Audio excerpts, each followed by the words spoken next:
You have reached Atheist Republic voicemails. God may not be listening to you, but the citizens of the Atheist Republic are. Leave us a voicemail on atheistrepublic.com for a chance to have your message broadcast to our followers worldwide. Send us your opinions, stories, advice, or concerns. Together, we'll build a platform for atheist voices all around the globe. I am Noura.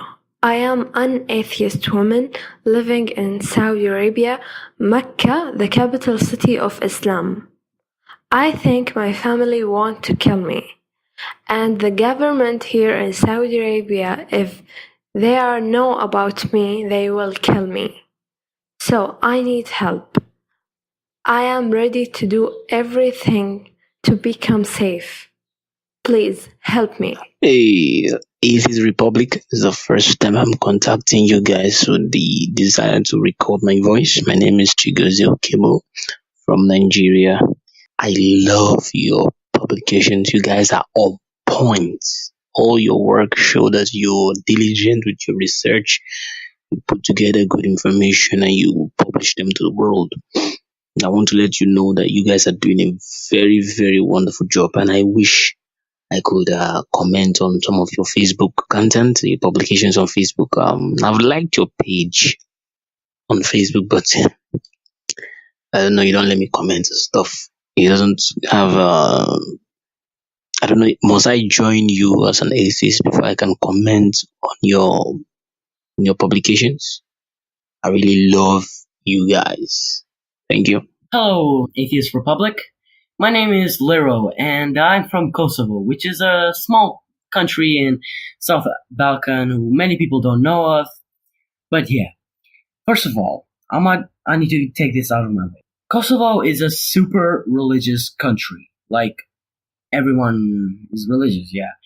And 80% of Kosovo is Muslims, and like the other 20% are Christians, Orthodox, and other, I guess, religions. I don't know. I haven't met any other religions besides these three, but whatever. Let me start with my story. So, first of all, my father, my dad, is atheist. He was an atheist since he was 18 or 17, I guess, something like that. He was in his late teen years. And so my mother is not an atheist, but she isn't really super religious, and she's really chill, and I love her for that. And so my grandfather and grandmother are super religious, and they taught me as a kid about Islam and religion and many things about the Islam religion. And so because of that, I became really, really religious, and I went to mosques, and for a little while I went to a Islamic school to learn verses and all of these stuff with some of my friends. And for a long time I was really super religious, and my dad had enough of it. Every time he would ask me something, I would be like an ignorant asshole, and I would just say stupid stuff about religion and sins and whatever, man. One night, we were having dinner. It was me, my dad. My brother had finished up. He went to the bathroom to clean up. And that was like the perfect moment for my dad to talk to me. It was really quiet, and just my dad started talking about that. Why is there no God?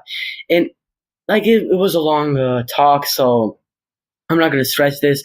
And we talked multiple times after that about atheism and religion and stuff. And now, due to media and YouTube and many stuff, I know that all this time I've been believing in something not evil, but really worthless. Now I know there's no God. And usually, and I said before that Kosovo is a super religious place, so when I try to open up with my friends about my disbelief in God, they would react like I killed somebody. I don't know why is that. The only people I was comfortable talking about my disbelief was my parents and my two best friends. They were really chill about it. But really, I was really unsure about this decision I was making, because I'm still super young. I'm still I have still stuff to do in my life.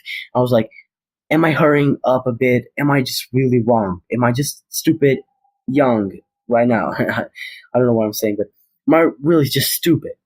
But when I found this website, I just really opened up about my disbelief. Like, every time I would talk about my disbelief in God, I would just get scared. But now I don't, because of you guys. And I can't thank you enough about this. So thank you very much, Atheist Republic, for helping me out and become a free person, become who I am, and open my eyes and see the world around me. So, yeah, goodbye. Signing out. Okay, so I know there's a lot of atheists and people who believe in religion out there, but I do want to make it perfectly clear that me as a person, I am not with or against atheism or religious beliefs. My goal is to unify the two, even though this has been going on for centuries and centuries. It's ridiculous. But I believe that the world is changing and it's time for a new beginning. And I do feel that both sides of the coin are blinded, not just one, not just people who believe in religious things. Sure, there are those who have too strong a faith, but atheists don't realize that they're just way too strong in a logical sense. So, I mean, who's really at fault? They've been bickering back and forth, but neither has come to reach any sort of compromise, any sort of change. And that's my whole point of doing and getting on forums now, to change what should be changed for the better. Sometimes it may seem like I am with one or the other, but I can assure you I'm not. I'm just defending what needs to be defended and clearing up and clarifying what needs to be clarified, because it's stupid to keep arguing and going back and forth, because that gets nobody nowhere.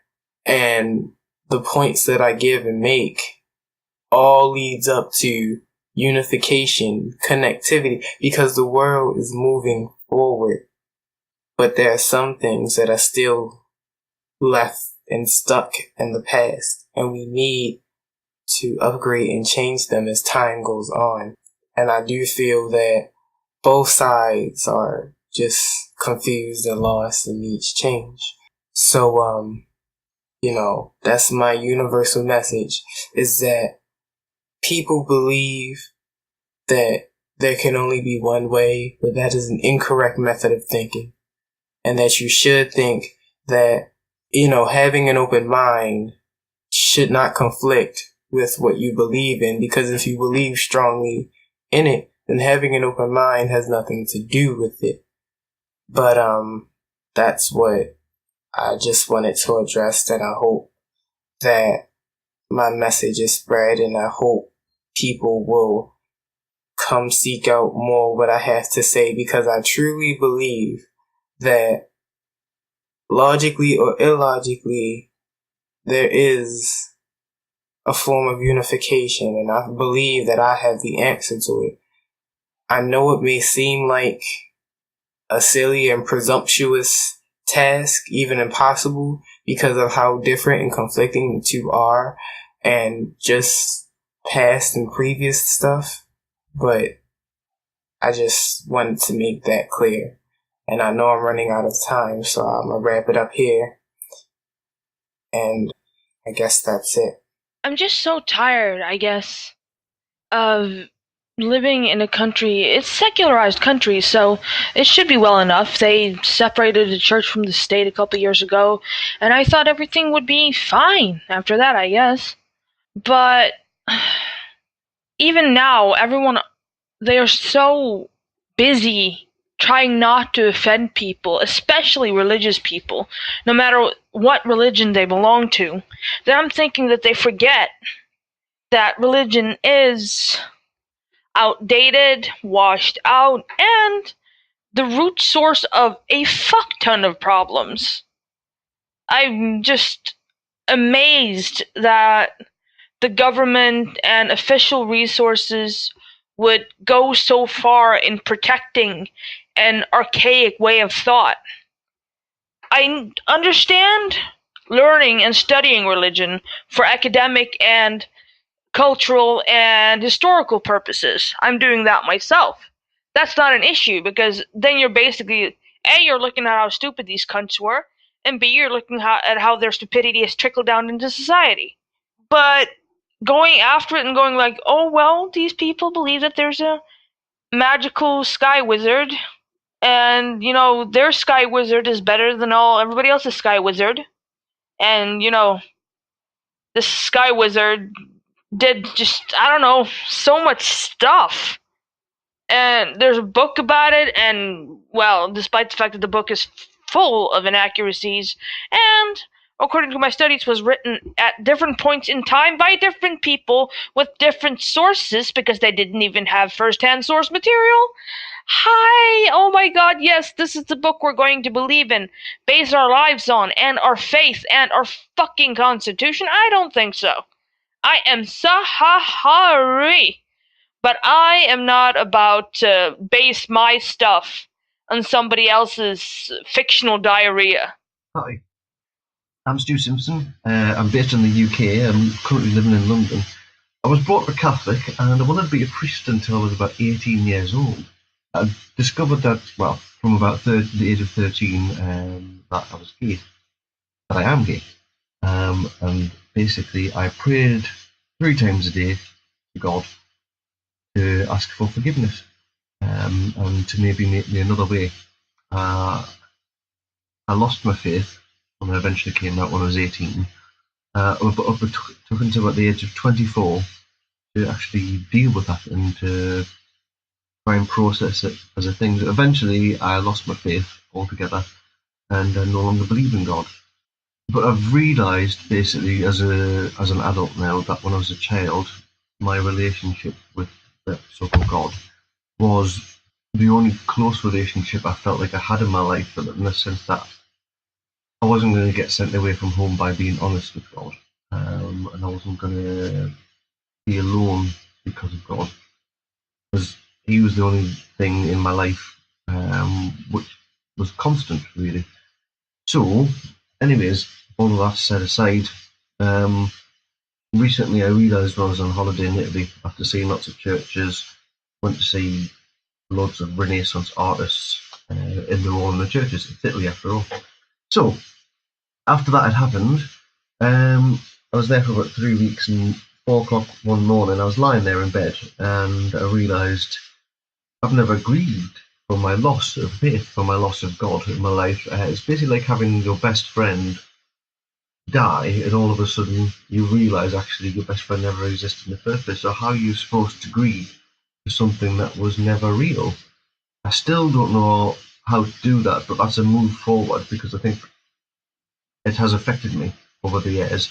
I've a sense of grief which has never really disappeared because I don't really know how to grieve for it.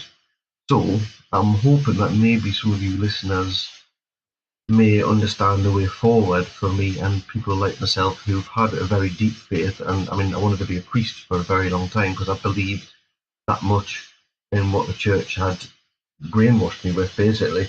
So, what are your thoughts on this? How does somebody like myself move forward in life without carrying the weight of a dead God behind them? Basically, because it was a very big thing for me, and I still think it doesn't really do many favors for me in my life and other people. So, yeah, what are your thoughts? Obviously, it's Atheist Republic. God is dead to most of us, I would think. But if God is dead, if God never existed in the first place, but we did believe in it, how do we get over that? What is the move forward?